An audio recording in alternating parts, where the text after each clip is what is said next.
The big news over the weekend, Paul Reed gets offered a deal from the Utah Jazz, a deal of 3 years, $23 million. And of course, since he's a restricted free agent, the Sixers were able to match the offer to retain him.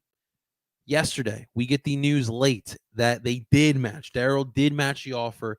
So Paul Reed will stay in Philadelphia, a 3-year, $23 million deal to stay in Philadelphia. I did not think personally that Paul Reed was worth 3 years, $23 million at the moment. However, though, Paul Reed, watching his career, the trend that you notice is that every single season he's gotten better. And I thought last year he did make some significant improvements.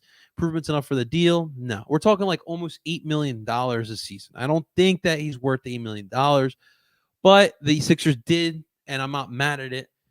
There's worse ways they could have they used their money, but he's staying in Philly. I'm not mad at it. The one thing I am concerned about, where the fuck is the wing depth on this team?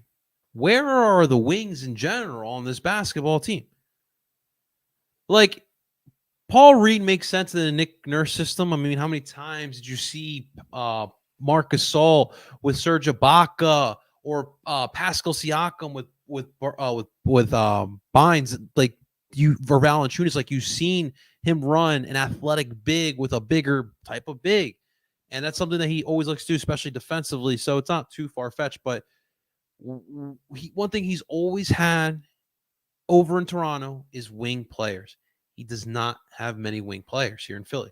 We lost Georges Niang. We lost Jalen McDaniels. There's Shake Milton in there as well. Where is the wing play going to come from? And that, to me, is still the concern. Now, obviously, James and Tobias are still on this roster. They still take up a good amount of money. What are they going to do with that?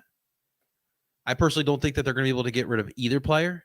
I know Paul George is kind of on the trade market, and you've seen Harden to Clipper reports a lot, but I don't think that will happen. And, of course, you saw Joel Embiid's interview with Rachel Nichols this past weekend. You know, he wants James back. He wants it to work out. Pat Bev obviously wants James back as well. It's really up to James. It really is. I mean, like, I'm not going to speak for most Sixers fans, but I'll just say, like, for myself, not that I want Harden gone. It's just that, like, I don't see any better options. Like, if Harden's gone, like, what are you going to do at the backcourt? Like, what are you going to do? Tyrese and what? I'm not putting Jaden Springer out there. The start? No, that's not happening. Not happening at all. So it's an interesting topic, and that's why the question here today is: does Daryl Morey have anything up his sleeve? Because he needs it. Honestly, this team is lacking.